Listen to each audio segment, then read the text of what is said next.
Kind of tough to talk about until you stand up here in front of a church and see all of you folks. Mike always used to call you guys ornery, and I didn't really understand what that meant until now.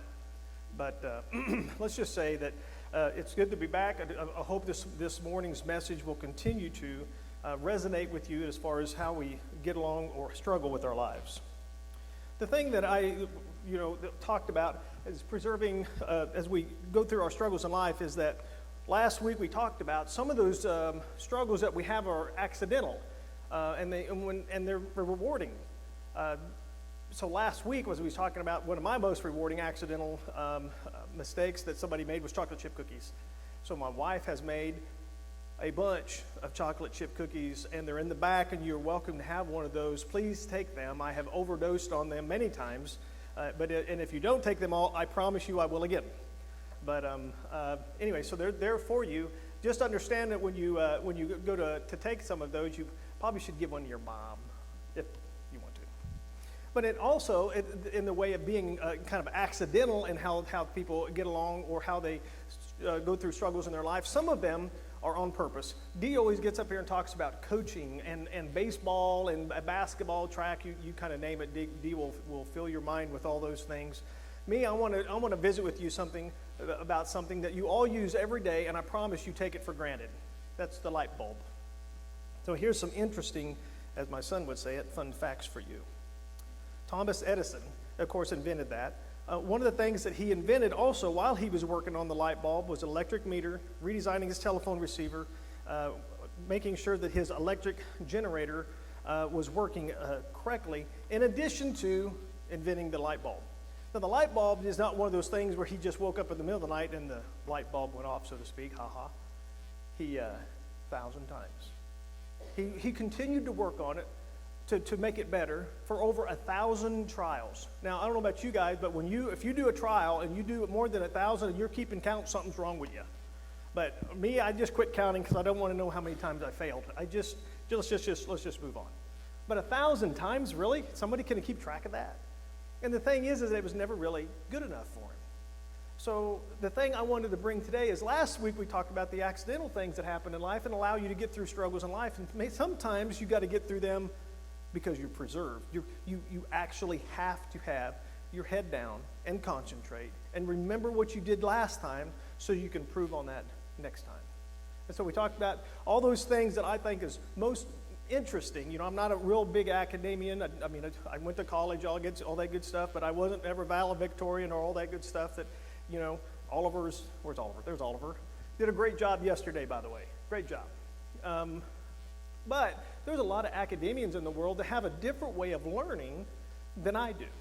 Yeah, I can read a textbook, and I'm pretty good at that stuff, but when you get right down to it, I'm an observed learner. If you show me how to do it once, I probably understand it. You show me twice, I probably got it forever. Don't ask me why. My wife and I will talk about stuff. She'll be saying, well, you remember such and such, and I'll just, I don't know, I can just remember. Don't ask me why, I don't know, but it's natural. And Mr. Edison, the thing that he thought was the best design, the best thing that he learned his entire life, the thing that he loved the most, was how quickly he recovered from failure. That's what we're going to talk about this morning. So as we continue to go through this, there's a lot of things that the Bible will give us examples of, and I'm going to start in Exodus chapter 14, verses 10 through 14. And if you don't mind, I'm going to read it for you. As Pharaoh approached the Israelites, looking up, the Egyptians marching after them, they were terrified. Not only were they terrified, but they began to cry. And when they cried out loud, and they said to Moses, was it because of the no graves in Egypt that you brought us out into the desert to die? Have you done this by us, bringing us out of Egypt? What is the purpose then? Didn't we say that when we were in Egypt, leave us alone? Let us serve at the Egyptians. They would have better been for us than for us to all go into the desert. And Moses said to the people, don't be afraid, stand firm, see that the Lord will deliver you. Now, yesterday, if you went to the graduation ceremony, you saw all those kids out there, and there's not one of them that I think is any more capable of doing anything than any of the others. Some of them will probably find that quite insulting because they're just driven in the academia world.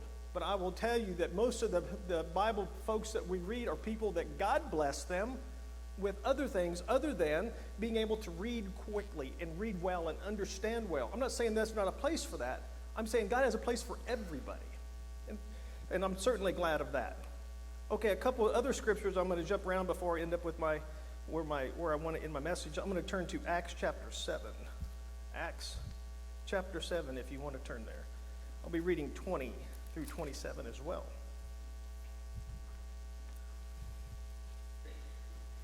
At the time as Moses was born, he was an ordinary guy. Well, what does that mean? Well, 3 months that he was carried to his father's house, and when he was placed outside, Pharaoh's daughter took him and brought him up to raise as her own son. Moses was educated then in all the laws. He's not only a normal guy, he's now a normal, very educated guy. With the Egyptians that was so powerful, and the thing that they noticed about him the most was his wisdom and his competence in speech. So when Moses was 40 years old, he decided to visit his fellow Israelites that had, let's see, where's my place? And he saw them that they were being mistreated by the Egyptians. So he went in their defense and avenged him by killing an Egyptian. I'm going to stop there for a second. So that was not, I don't believe, uncommon. I think those things that you look at those things and they say, well, that was really rude, that was really unnecessary. Well, I don't think it was probably planned that way, but I do think that the way that the Egyptians allowed things to happen was they were quite brutal. They weren't just mean, but they needed things to be done. I mean, if we're trying to build a city here. And so if you're going to build a city, you've got to have laborers. It's not like we had automated services back then. It's not like you could walk out here and grab a backhoe or a skid steer and go to work. You did it by manual labor. And if you ever saw some of those bricks that they cut, some of those rocks that they laid, they're huge. They're not just a little bitty stone out here. That's why they're always talking about the Cornerstone being such a great stone. Not only was it cut the right way, it developed the right way. It was laid the right way. And isn't that what we're supposed to be about? Aren't we all cut? Aren't we all have a purpose that God has put out in front of us? And aren't we all supposed to be firm and steady? Sure. So when it came to them that he had killed this guy, let me find my place again. They avenged him by killing him. And Moses thought that this was the only people who had realized that God was using him to rescue them. But they didn't want to see that. The next day, Moses came up to the Israelites who were fighting, and he tried to conceal them by saying, "Men, you are brothers. Why do you want to hurt each other?" But the men who was mistreating the other pushed Moses aside and said, Who made you the ruler over us? Do you want to kill me like you did the Egyptian yesterday? When Moses heard this, he fled to Midian, where he set aside a foreigner and had 2 sons. Now the thing about Moses as he goes, he was basically going out on a journey. The journey that he was trying to go to was the very thing that he was running to, was the very thing that God wanted him to do. Separate himself. Get yourself right. Study the Word. Be sober and calm yourself. Because what I have for you will take all you have. And isn't that what God has for us? Now, I keep going back to graduation because to be quite honest with you, I've been to 1,000 of them probably. But isn't it interesting that there's a pinnacle, there's a time in life, especially when you're younger, you can do it when you're older as well, but yesterday, most of those were younger, it's like the end. And we talk about the last time I walked the hall, and the last time I did this, and the last time, well, you may come back and have kids, you may walk that hall a lot. But the point is that there's a pinnacle, and it comes to a point. And when you come to a point, there's what I call in the business world, what they call in the business world is a JOP. That's a jump-off point. Now, that's an MRP term that you use when you want to reorder parts. But the jump-off point that they have is supposedly so high, so much better approach, so much better visibility that you can actually have a vision of retrospect. So for all of you that graduated, of course, and went on to other things, high school graduation was something. And let's leave it right there. For me, it was almost something, but it wasn't. For me, it's just not that big a deal. But if you're going to have that jump-off point, you want to have two things that Moses is talking about here. You want to have a perspective, a height, a vision, a way of looking at where you're going. And secondly, you want to know, where have I been, and look back at it and say, either I want that or I don't want that. Half the people in the graduating class yesterday, and I'll quit talking about Fredonia. We went to 2 other graduations like yesterday out of town. All of them are worried about, where am I going? And half of them are going to go to college or to higher education, and the other half are going to work. Both of them are okay. Both of them are right. The question is where is God taking them? And they're going to use the skills they've learned to look back and turn around and look forward. So Moses is trying to say, look, of all the things that I have done in my life, now he's 40-some years old now, right? So as I go to do this, it's not like he's a young kid. He's got some learning behind him, and God's saying we need to correct that. We're going to adjust that just a minute. So, I'm sorry, if you can go back a slide. There you go. So Moses, what I would call as a reluctant leader, much like the guy in front of you. This is a Bible story that I've studied ever since I became a Christian. It's been extremely intriguing, and not probably for the reason that you all think. Here's what I think. Is the Shekinah cloud went with them and before them and in front of them and behind them. And as they approached the river, it said that it was in front of him, and that God took the cloud and put it behind them to protect them. That's the reason I like the story. But here's a little side note about Moses, who Moses was, and why he was a reluctant leader is what we're going to study today. So Moses, being the reluctant leader, was one that God said, you're going to take these people to the promised land. You're going to face plagues. You're going to have stubborn people. You're going to have people that continue to complain and whine. You're going to have people that won't do what you ask them to do and will do everything you don't ask them to do. You'll have people that will whine about the kind of food that they eat, the kind of water they drink, the kind of life they live, the amount of years they spend walking, all while they're free. They're not slaves no more. Are they?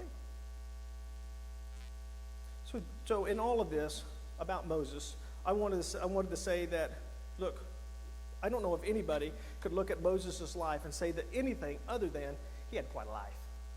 And as we go through this, I'm going to go through the rest of this stuff pretty quickly, because I don't want to get bogged down in too much detail, but I do want to tell you that at the age of 40 was his jump-off point. That's where he decided it's time to go. God's going to call me. And as he gets ready for that, he's not ready for that, because one of the first things God does is get after him. Starts talking to him in the first bush, and the first thing he does, and Jeremiah and I have talked about this a lot, you take off them shoes. You're on holy ground. What are you doing? You don't approach me like that. And we think we got it figured out as a people, as an educated people, I would even say. But I'll be honest with you, there's a lot of things I think we miss. Okay, next slide, please. So Moses' life and his journey was that he was probably named after a pharaoh, named after someone that was important, and because of that, he owned a part of that leadership. So if you have, I don't know, President Biden. I don't want to say that too loud. I don't want you guys all frustrated with me. President Biden. When his kids go somewhere in the world, they don't say, "Hi, I'm such and such." They say, "Hi, I'm President Biden's whatever, son or daughter." If you're the son, you want to say that, not in a court of law, though. By the way, he's a little in trouble right now.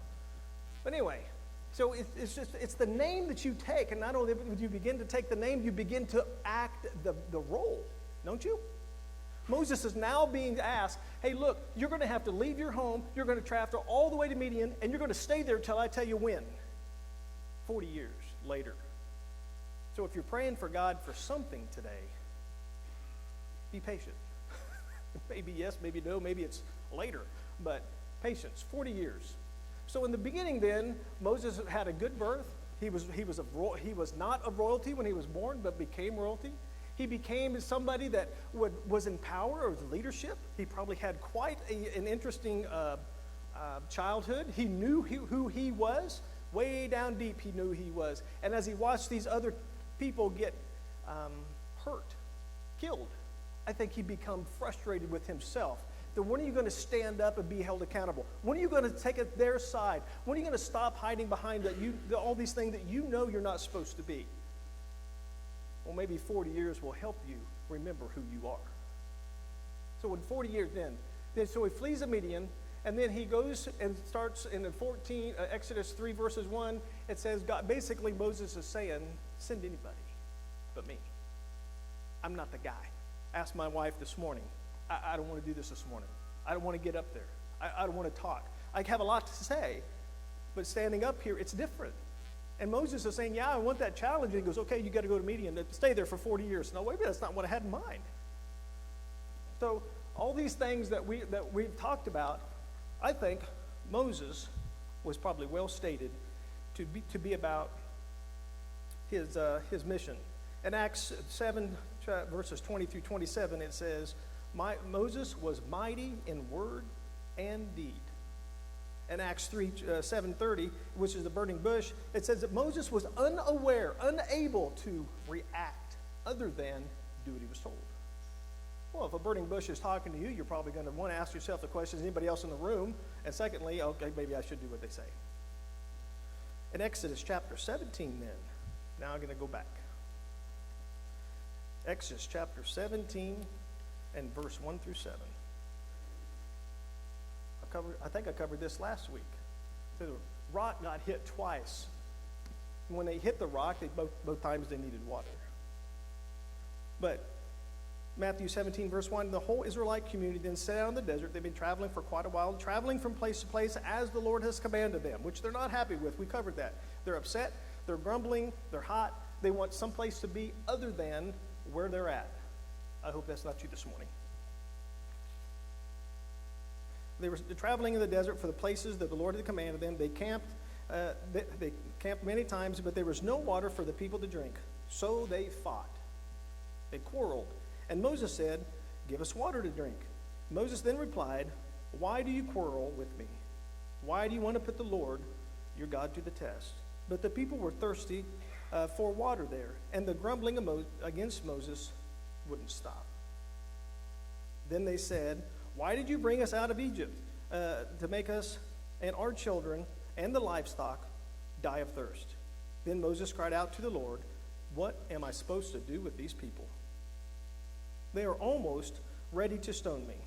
And then Moses answered, walk on ahead of the people, take with you some of the elders of Israel, and take within your hand the staff in which you struck in the Nile, and go. I will stand there before you while you hit the rock.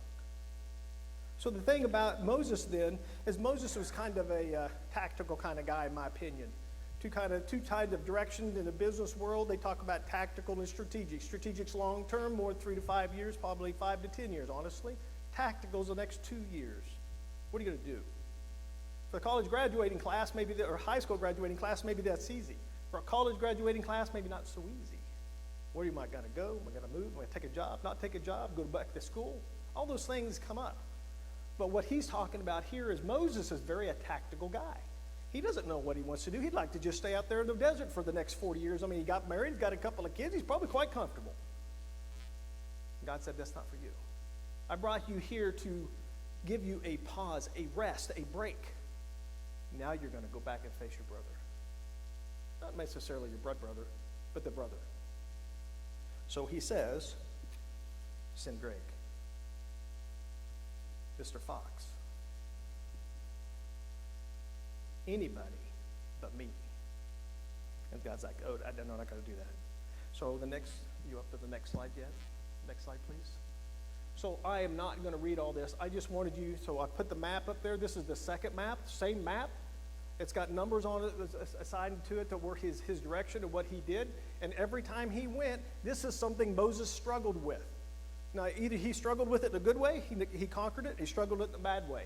I'm not going to go through all those, but if you'll look, God was giving him instructions, and up at the top of the corner, I've been putting on all these slides in Exodus, it said, God always said, I will be with you. I will go in front of you. I will go behind you. I will go with you. I will go before you. And isn't that what he's telling us? So we may all be at different jump-off points in our life, but we still have the same instruction. So God gives us instruction, then I'm going to go through some of these pretty in depth, but most of them, I just wanted you to see how many obstacles Moses had to fight. It's quite impressive. Let's just pick on one. Plagues. Okay, let's just talk about plagues just for a second. I promise you I won't bore you to tears. Well, I wouldn't exactly say that. Anybody know how long the plagues lasted from start to finish? Anybody got an idea? Nobody's got an idea. Okay, I'll just tell you. They lasted about 40 days. Now, if you get to I read an article just the other day. It's actually quite a lengthy article about the plagues didn't really happen. I mean, let's be honest. The parting of the sea really didn't happen. It was just a tidal wave that came through, and there was a sandbar there. And as the tide came up, they were there. And as the tide reclined, then they were able to cross the river or the ocean, and then the tide came back in and wiped everybody out. Same with the plagues. Well, we just had some bad fish in the water, and the water was so bad that the gnats and the frogs and all the other things that the plagues come about, the blood, water, all those things, didn't really happen. And if they did happen, they happen because if you have a dead fish in the water and you go through all the plagues, you'll connect the dots. The frogs came because of the bad smell. The frogs were everywhere. Then the gnats came. Then everything died. I mean, they piled frogs up. They got piles of frogs, dead frogs. They're not good frogs. They're dead. 40 days. No air conditioning. No filtration system to keep gnats, bugs, everything else out of your house. They got gnats flying around so much you can't get them out of your hair. You can't get them out of your eyes or your nose or your ears, and among other things. So the first plague lasted 1 to 2 days. Second plague lasted 3 days. Fourth plague, 3. Fifth plague, 5, and goes on and on and go on. But here's the funny thing. They believe, on March the 22nd, 1446 BC, was the first Passover. You may be able to talk about all the other stuff not happening. And Moses, the whole time, remember, I'm not going to go through all that. Moses went and said, look, brother, please do this. And the first 2 times, I believe, Pharaoh said, oh, okay, just stop with the snakes and stop, I'll do what you want me to do. And the Bible comes back and it says that he continued to harden his heart. God continued to harden his heart. And as he did that, it makes you question a lot of things. But here's the number one thing you can't question about the whole story. Pharaoh lost his son that night. You can look it up in history, secular history. It's well documented. Not a dream. How did he die? What did he die of? We probably died of the plague because the plague was running rampant back then. No sign of plague whatsoever. So the thing is that change happens easy sometimes. Change happens on purpose sometimes. Sometimes it's accidental. But sometimes, if you follow God's plan, it's easier just to follow the simple instructions he give you and not worry about the rest of the stuff. And my wife will tell you, I'm the worst one to talk to you about that. Because of the whole family, I'm the worrier. Not warrior, worrier. I worry about everything. So Moses spends the next 40 years then in the desert. Right? Puts him about 80-ish. And as he continues to be about his work, it says in 1846, at the age of 40, Moses then fled Egypt. In 1846 or 48, Moses spends the rest of his life reflecting on his 40 years as a shepherd. Now, for all the working moms in the group today that stayed home with your kids while they were young, if you didn't, I'm good. If you did, I'm good. I'm just going to pick up my wife for a second. Now, she had a great leader. She had a great teacher, right? Betty was a great woman, great teacher, still is. I think Trish will say something from time to time, and I'm thinking, that's your mom talking right there. But I wouldn't know that if I didn't know it.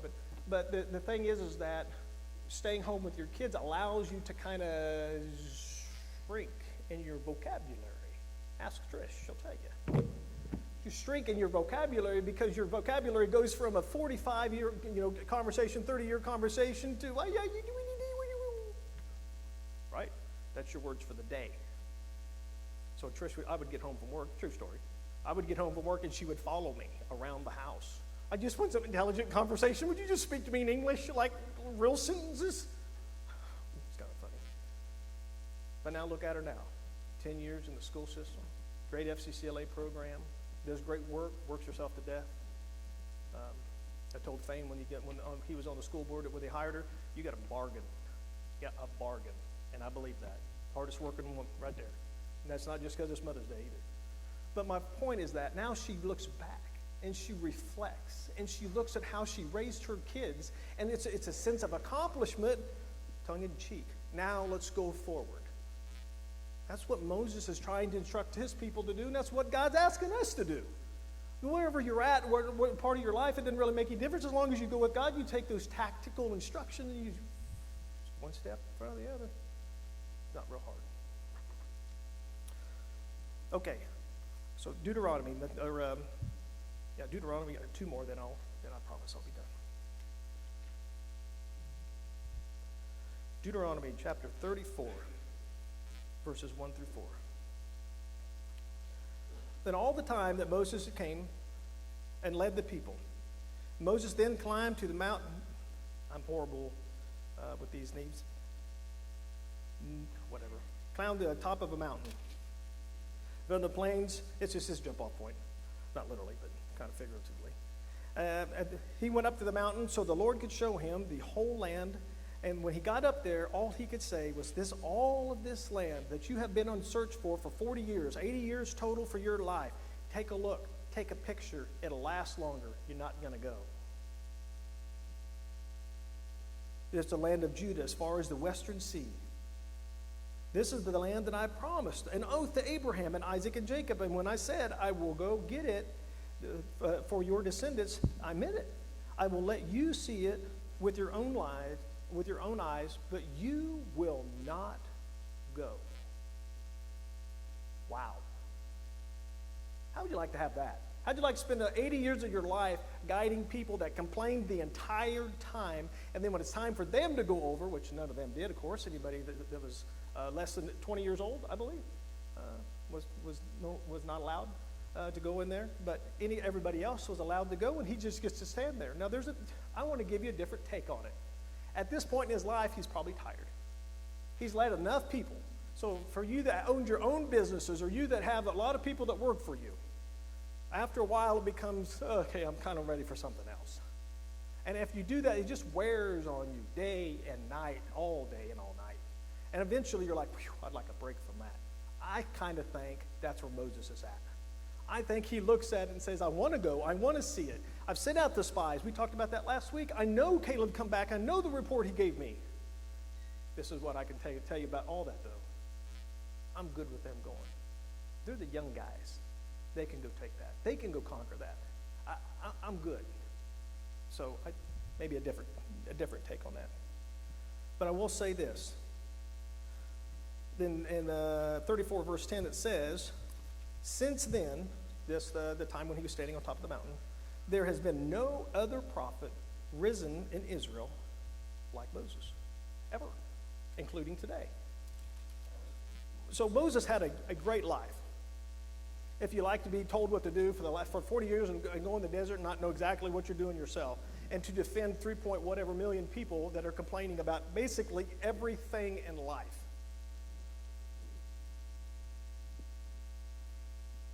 So let's just take a look real quick. Moses was born of not royalty, but became royalty. He was a man, had a dedicated path, and was headed to the top of where he lived. He was going to be somebody. And at 40 years, something happened. He defended somebody that he didn't know he would defend. He stood in line for somebody that took the hit for somebody that guy didn't ask for.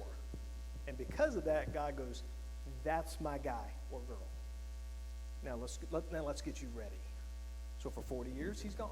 Has a family, leaves the family, back to his brother, where he gives him several plagues, several things to do. Didn't do any of them, and you got to know that if you have a lifelong friend of yours, whether boy or girl, man or woman, if you have a lifelong friend and you know that if they get in the car, they go down that road, they're going to die, and you allow them to get in the car, who's at fault?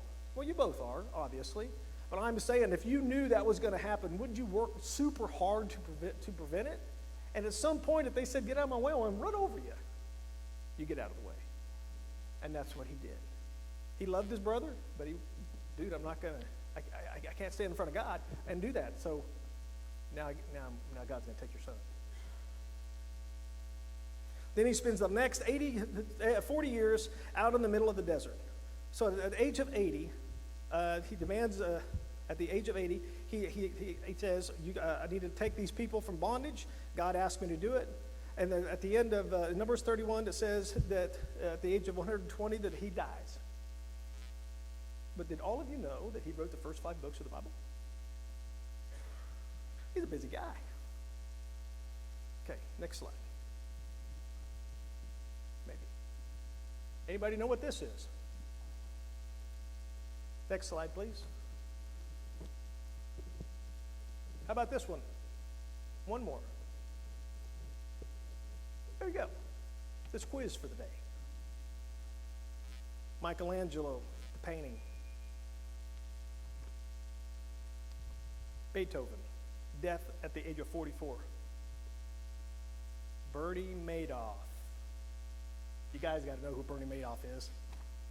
So here's the thing, what I'm going to say is as the praise band comes and we get ready for Mother's Day kind of celebration, I'm going to tell you this one thing. There's 7 colors. There's 7 musical notes. There's 7 colors. Look what Michelangelo painted with those 7 colors. There's 7 musical notes. Look what Beethoven did with those 7 notes. There's 10 numbers. Look what Bernie Madoff did with those 10 numbers. Now, if you don't know Bernie, I gotta tell you this, all right? So, does the word Ponzi scheme mean anything to anybody? Stole $20 billion in cash, untraceable cash. Stole $36 billion in paper money, which means stocks, bonds, securities, stuff. Died at the age of 82, serving an 150-year sentence for embezzlement and basically stealing people out of their retirement money, basically. Now, the thing you don't know about this is Bernie lived quite a great life. Look him up when you get home. Quite a great life. He had the best almost of everything. And what good did it do him? At the age of 80, he decides that he's no longer going to be in this earth. You realize that at the same age that Moses went back and said, now I get to start my ministry? Wow. Wow. So on your way out, but we'll get done with the service and everything, there's cookies out there for all of you to have. Please take 1 or 2 or 10. Take them all. If you don't, I'll OD on them this afternoon. And the thing I wanted to make sure that we do left with is that, and I'll say it, and I'll say it in a little bit as well, is that whatever your journey is, whatever you're fighting today, God gives us some pretty tactical instructions. Take those. Keep those in your heart. Keep them in front of you. Life comes and life goes. The question is how will you be remembered? Whether you remember a gal that serves the Lord, or a gal that wanted to, but decided to be a Bernie Madoff. Okay. So if you have a decision to make, you're welcome to come forward as we stand and sing our closing hymn today.